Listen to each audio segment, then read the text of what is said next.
Hello and welcome to the science class. My name is Teacher John.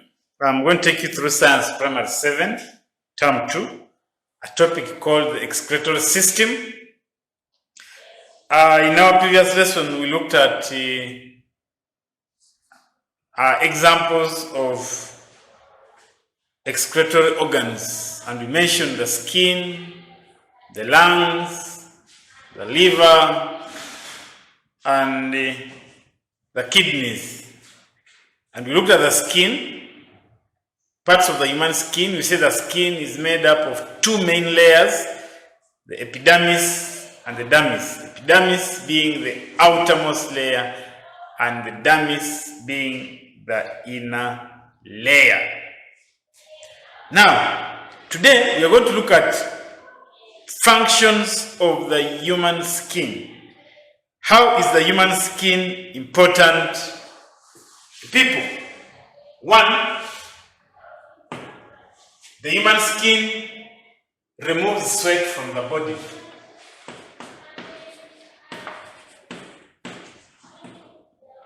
The human skin removes sweat from the body.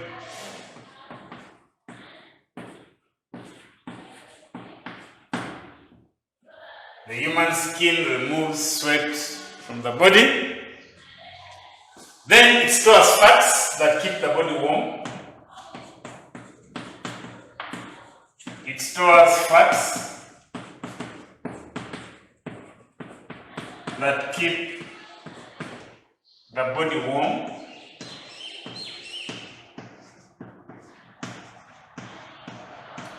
It stores fats that keep the body warm. Then it is used for feeling. It is used for feeling.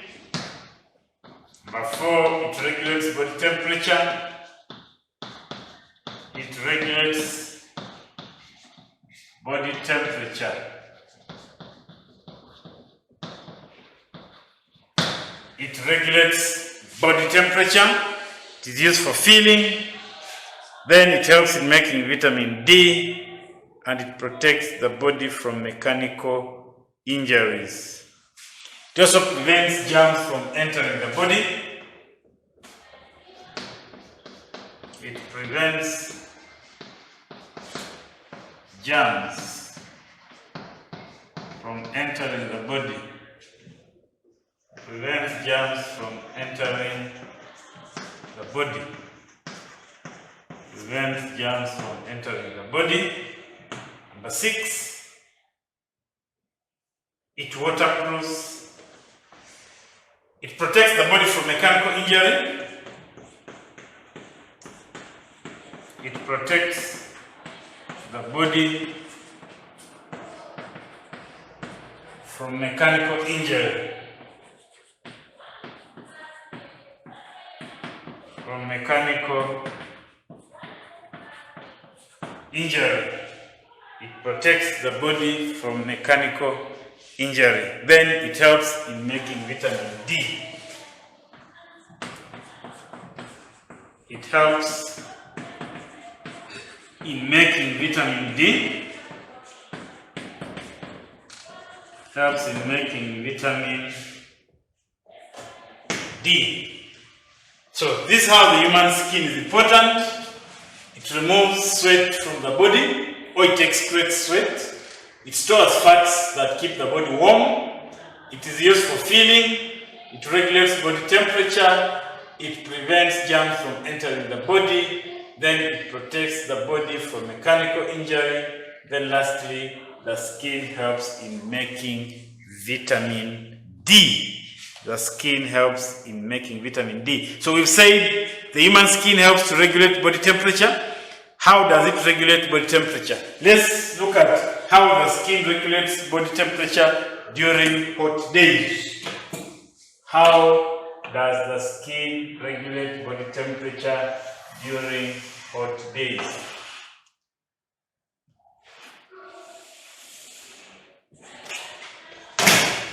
How the skin regulates body temperature.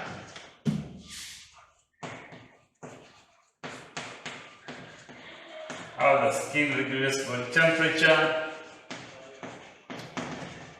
during hot days.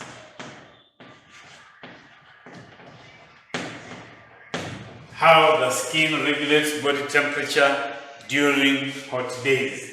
One is by sweating. By sweating, the skin can regulate body temperature through sweating. We said sweating helps to cool the body. Sweating helps to cool the body. Then two, by vasodilation. By vasodilation. Number two, by vasodilation. By vasodilation. By sweating, then by vasodilation. We say the human skin can regulate body temperature through sweating. So sweating helps to cool the body. And B, sweating helps to cool the body. Sweating helps to cool the body. Then vasodilation simply means widening of arteries to allow blood flow towards the surface of the skin. Vasodilation means widening of arteries to allow blood to flow on the surface of the skin. And when blood flows on the surface of the skin, a lot of heat is lost through evaporation. So that is vasodilation and sweating. So that's how the human skin regulates body temperature during hot days. How the skin regulates body temperature during hot days. So let's see how the skin regulates body temperature during cold days. How the skin regulates body temperature during cold days. How the skin regulates body temperature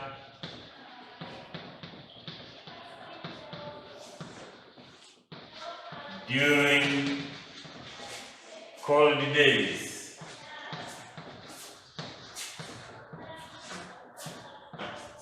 How the skin regulates body temperature during cold days. So when it's very cold, how does the skin regulate body temperature? One, the skin can regulate body temperature by shivering. By shivering. So when it is very cold, your body will start shivering. And when you start shivering, as you shiver, the body generates heat. The body helps to generate heat when you start shivering. So shivering is common during cold days. When it is very cold, that's when people start shivering. So as one shivers, the body generates heat. Then number two, we have what we call vasoconstriction. Vasoconstriction.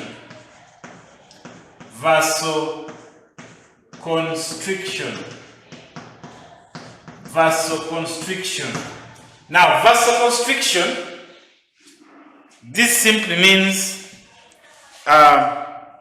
arteries become narrow and the blood does not flow on the surface of the skin. So when blood vessels become narrow, blood flows deeper. It doesn't flow on the surface of the skin. So that one means that blood does not lose heat. So that's what we call vasoconstriction. So the skin can regulate body temperature through vasoconstriction. Then we have through production of goose pimples. By producing goose pimples. By producing goose pimples. We say by vasoconstriction. By vasoconstriction. Then here we are saying by developing goose pimples. By developing goose pimples. Yes, so by developing goose pimples, then number 4, by rising of hair on the skin. By rising of hair on the skin. Rising of hair on the skin. So that's how the skin regulates body temperature during cold days, through shivering, through vasoconstriction, developing goose pimples, and when goose pimples develop, the skin does not lose heat. Goose pimples, when it's very cold, there are small round balls that are formed on your skin, the ones we call goose pimples. So when the skin develops goose pimples, the sweat pores close. Remember, those sweat pores also let out heat from the body. So when those sweat pores close, it means that the skin will not be able to lose the heat. So it will retain the heat that it has. Then we have rising of hair on the skin. Now, rising of hair on the skin also helps to regulate body temperature. How does it help to regulate body temperature? Remember, the hair on the skin is an insulator, or it's a bad conductor of heat. So that means that the heat that is produced is retained by the hair that has risen on your skin. So that's how the skin regulates body temperature. Next, we look at diseases of the human skin. Diseases of the human skin, or skin diseases. You can simply say skin diseases. And skin diseases are caused by the following. And say skin diseases. Skin diseases are caused by the following. Skin diseases are caused by the following. 1, they are caused by virus. They are caused by virus. Number 2, they are caused by bacteria. Number 3, they are caused by fungi. They are caused by fungi. They are caused by fungi. Number 4, they are caused by a strong radiation from the sun. Strong radiation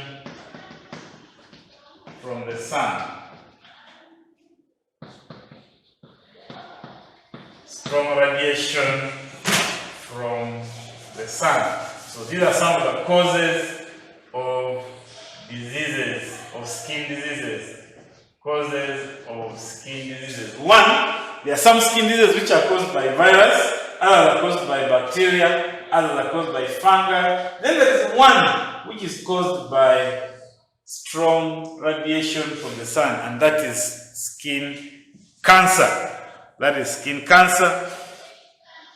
Then there's one which is caused by lack of vitamin C. Lack of vitamin C. Lack of vitamin C. And the disease which is caused by lack of vitamin C is called scurvy. It's called scurvy. So we shall begin by, before that, there's another one caused by itch mites. Itch mites. Itch mites. So these are causes of skin diseases. Virus, bacteria, fungi, strong radiation from the sun, lack of vitamin C, and lastly, itch mites. So itch mites, they cause a disease called scabies. So let's begin by looking at examples of skin diseases caused by bacteria. Skin diseases caused by bacteria.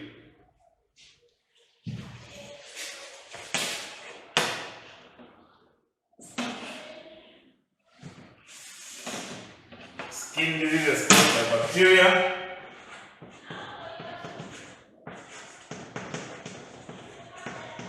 Skin diseases caused by bacteria.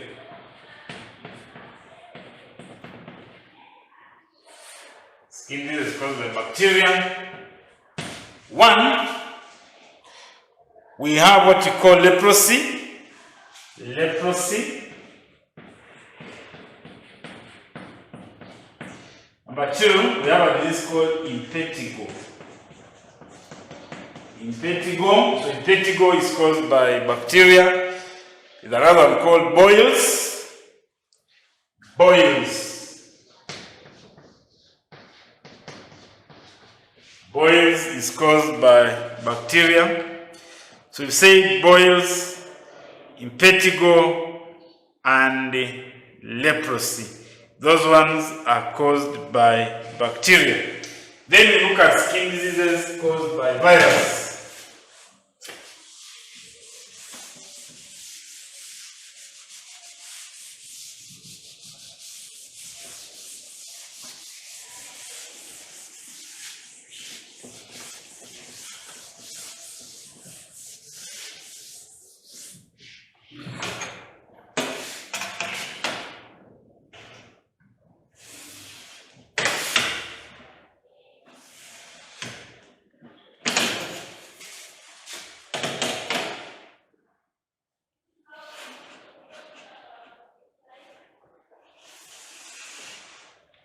Skin diseases caused by virus. Skin diseases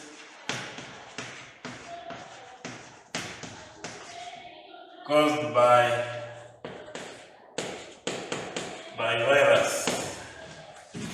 Skin diseases caused by virus. Now, we have some skin diseases which are caused by virus. One, we have a disease called measles.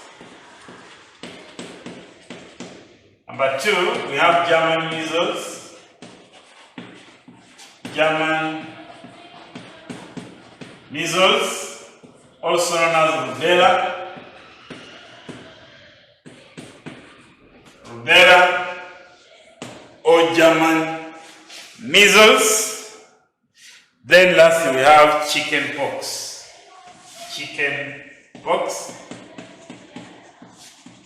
Chicken pox. So chicken pox is a skin disease that is caused by virus. Then we look at skin diseases which are caused by fungi. Skin diseases caused by fungi.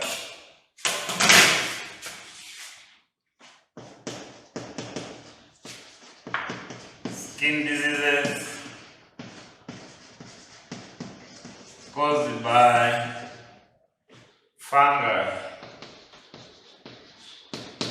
Skin disease caused by fungi. One,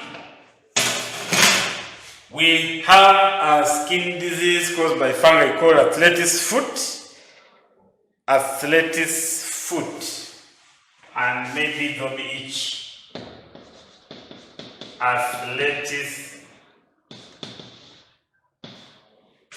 Athlete's foot. Then number 2, we have Dobby itch. Dobby itch, athlete's foot, and Dobby itch. Those ones are caused by fungi and they affect the skin. Then we have skin diseases that are caused by itch mites. Scabies is caused by itch mites. Scabies is caused by itch mites.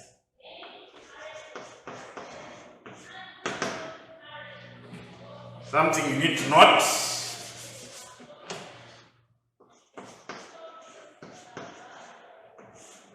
One, scabies is caused by itch mites. Scabies is caused by itch mites. Number 2, skin cancer. Skin cancer is caused by strong radiation from the sun. Caused by strong radiation from the sun.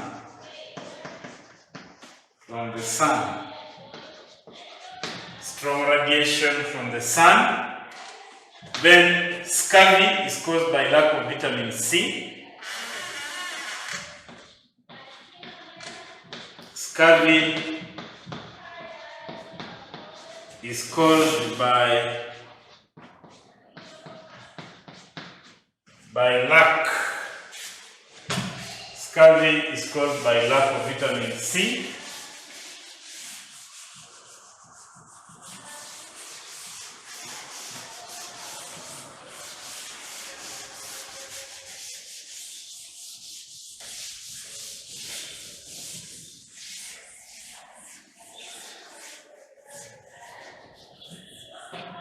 We said scurvy is caused by lack of vitamin C. Scurvy is caused by lack of vitamin C. So that is about skin diseases. So we have scabies. Scabies is caused by itch mites. Athlete's foot is caused by fungi. Dobby itch is caused by fungi. Then those ones which are caused by bacteria, we have leprosy, impetigo, and boils. Then skin cancer is caused by strong radiation from the sun. Skin disease is caused by virus. We have chickenpox, measles, and then German measles, also known as rubella. Then lastly, scurvy is caused by lack of vitamin C. Next, we look at disorders of the human skin. Disorders of the human skin.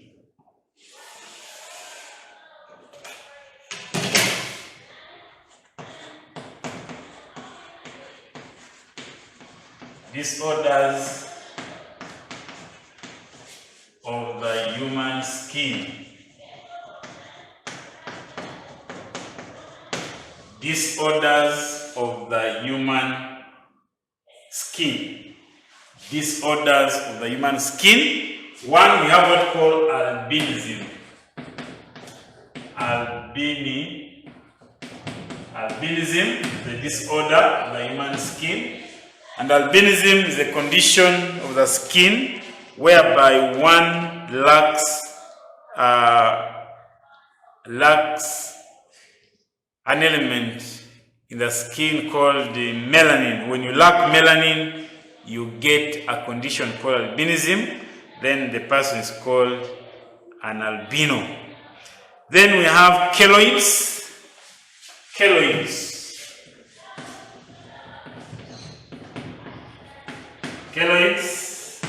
All these are disorders of the skin. Then we have acne.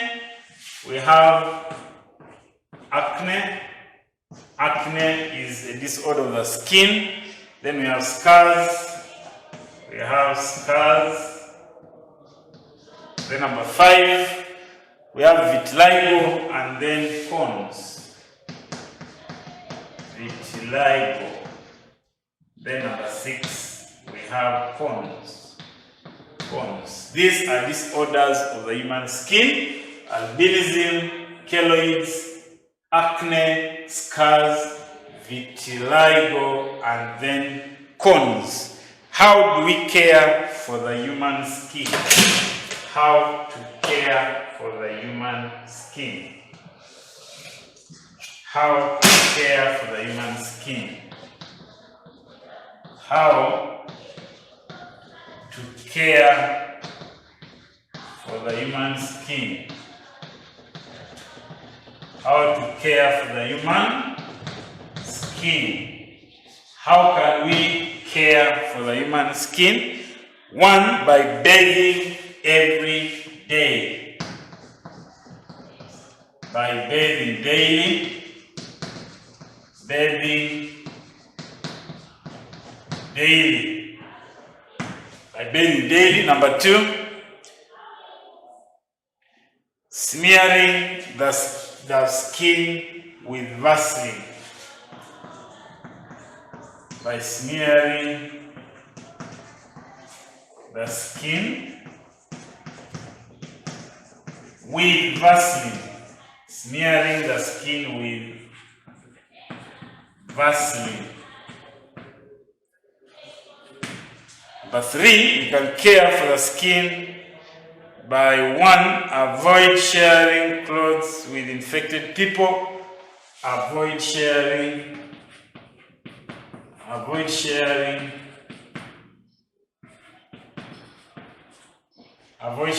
clothes with infected people.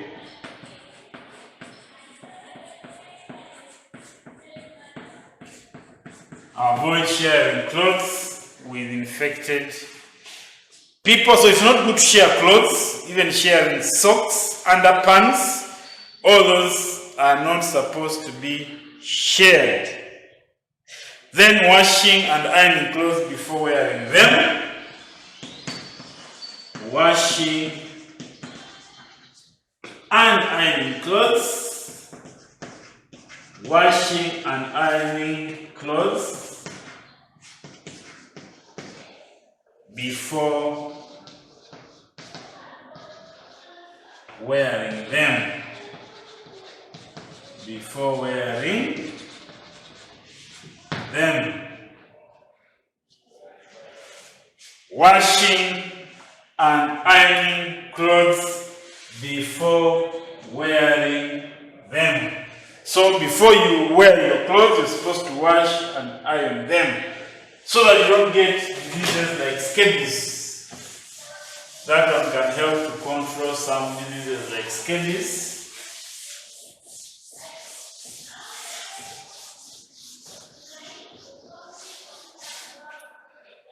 Then, avoid playing with sharp objects. Avoid playing with sharp objects.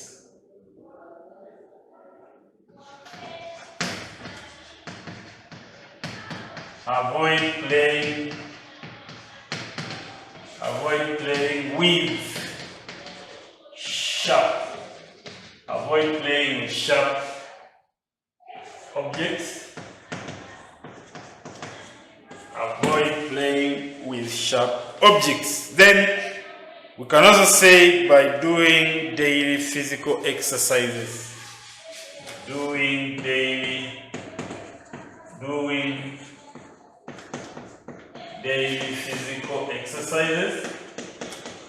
Doing daily physical exercises. Doing daily physical exercises. So these are different ways we can care for the human skin. Bathing daily or washing the body with clean water and soap. Then smearing the skin with Vaseline. Avoid sharing clothes with infected people. Washing and ironing clothes before wearing them. Avoid playing with sharp objects. Then lastly, doing daily physical exercises or doing regular physical exercises. So those are some of the ways we can care for the human skin. Those are different ways we can care for the human skin. Next, we look at the kidney. The kidneys.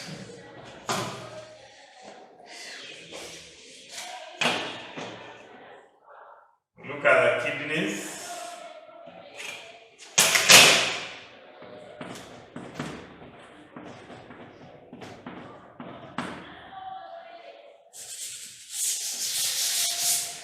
Look at the kidneys. Now, our kidneys regulate the amount of water and salt in the body. Then they also helps to remove urine from the body. They excrete urine. So you can say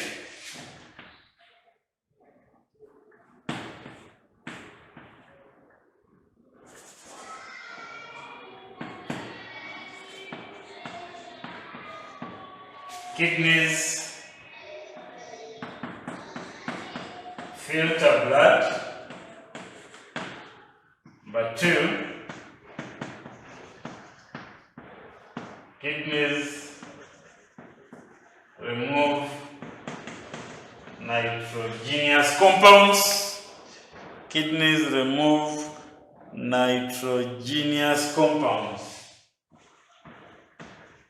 Nitrogenous compounds.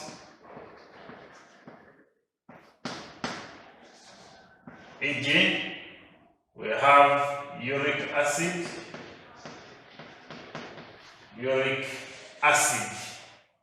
and urea. Uric acid and urea. These are examples of nitrogenous compounds. Then, our kidneys also help regulate the amount of water and salt in the body. Kidneys regulate the amount, of water, and salt in the body.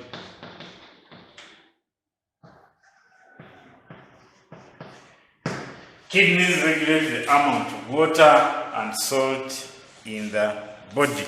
So we are going to look at the structure of the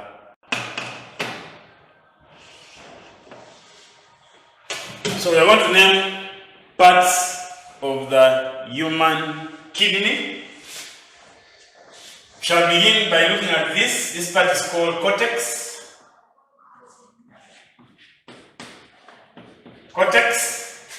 This one is called medulla.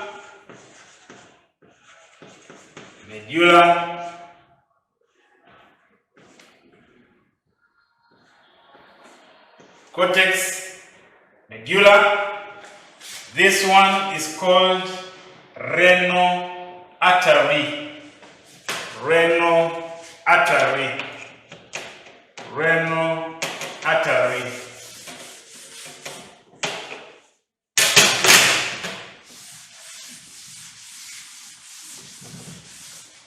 So this one is renal artery.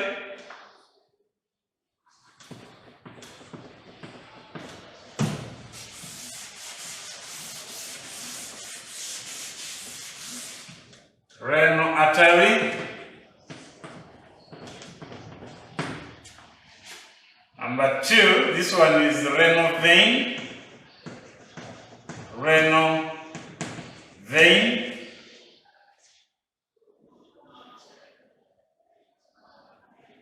Then this one is ureter.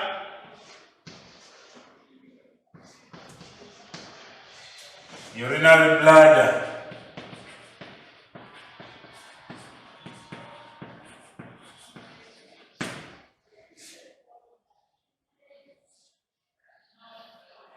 Then this other one is called pyramid.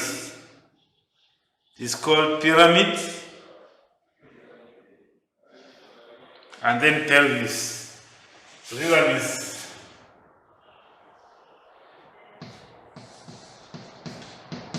pelvis. Then these ones, we call them pyramids. call them pyramids.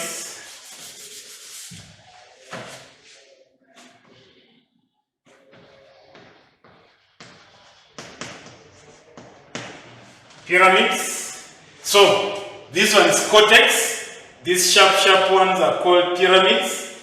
Medulla, urinary bladder, ureter, pelvis, renal vein, then renal artery. Now these ones can be, renal vein and renal artery can be differentiated by looking at the direction of the arrows. This arrow pointing downwards shows that oxygenated blood is moving to the kidney. Then this one showing arrow showing moving. This arrow here shows that deoxygenated blood is moving out of the kidney. So that's the difference between renal vein and renal artery. We show it by looking at the direction of the arrows. This arrow here shows deoxygenated blood is moving out of the kidney. This arrow shows deoxygenated blood is moving into the kidney. So we look at functions of each part.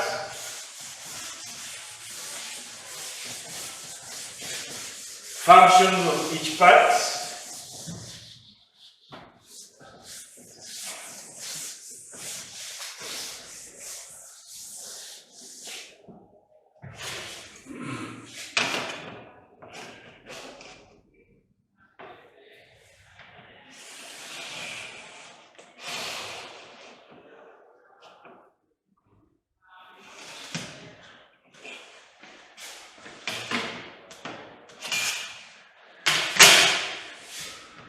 So we begin with cortex. How is the cortex important to the kidney? The cortex filters blood. The cortex filters blood. The cortex filters blood. So that's where filtration of blood takes place. The cortex filters blood. Then we look at medulla. Number 2, we look at medulla. Medulla. What is the role of the medulla? So, medulla carries out what you call osmoregulation. So you can say it carries out osmoregulation. It carries out osmoregulation. It carries out osmoregulation. And osmoregulation is the reabsorption of water and mineral salts from urine. Reabsorption of water and mineral salts from urine is known as osmoregulation.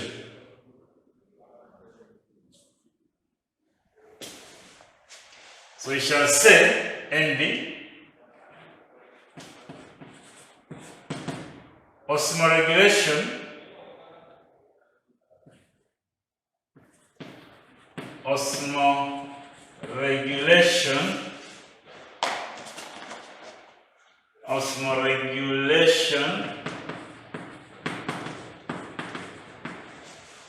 is the process by which water is reabsorbed. Water is reabsorbed from urine. Osmoregulation is the process by which water is reabsorbed from urine. So when water is reabsorbed from urine is known as osmoregulation, and that process takes place in the medulla. So we simply say medulla carries out osmoregulation, or you can say it helps in reabsorption of water from urine. As simple as that. Then next we look at the renal artery. Number 3, renal artery. Renal artery. Now the renal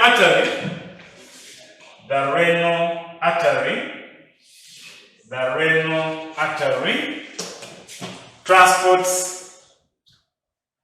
oxygenated blood from the aorta to the kidney. Transports oxygenated blood from the aorta to the kidney.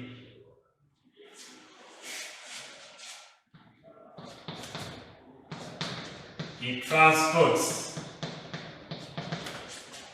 oxygenated blood. Transports oxygenated blood from the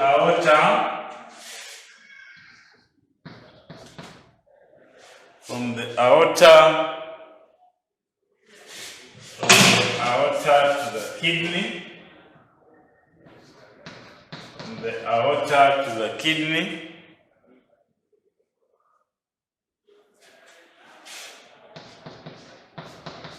The kidney.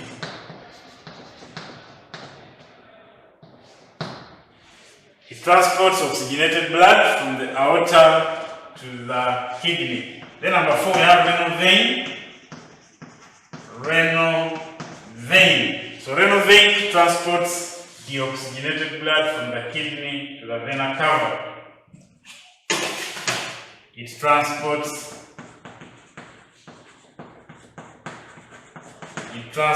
the oxygenated blood. Transports the oxygenated blood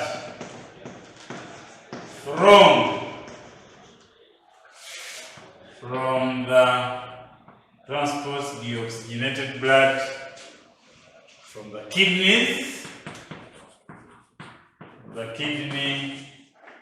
the vena cava. The vena cava. As simple as that. Then we have a part called pelvis. It receives urine from the cortex before it goes to the urinary bladder. This part called pelvis, it receives urine. Pelvis. It receives urine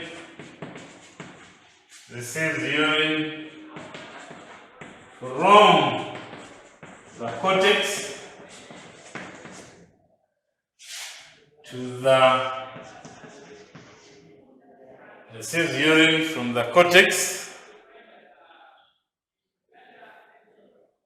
before it goes to the urinary bladder. Receives urine from the cortex. Receives urine from the cortex before it goes to the urinary bladder. Then lastly, the urinary bladder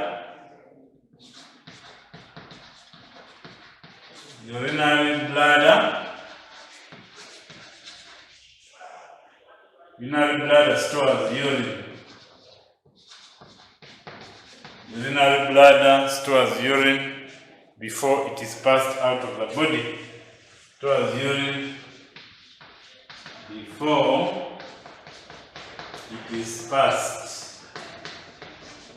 before it is passed out of the body. So the urinary bladder stores urine before it is passed out of the body. Then the ureter, it is a passage of urine from the pelvis to the urinary bladder. As simple as that. So that is how the kidneys are important. So we looked at parts of the kidney and their function. In our next lesson, we shall look at how to care for the kidney. Thank you for being attentive. May the Almighty God bless you abundantly.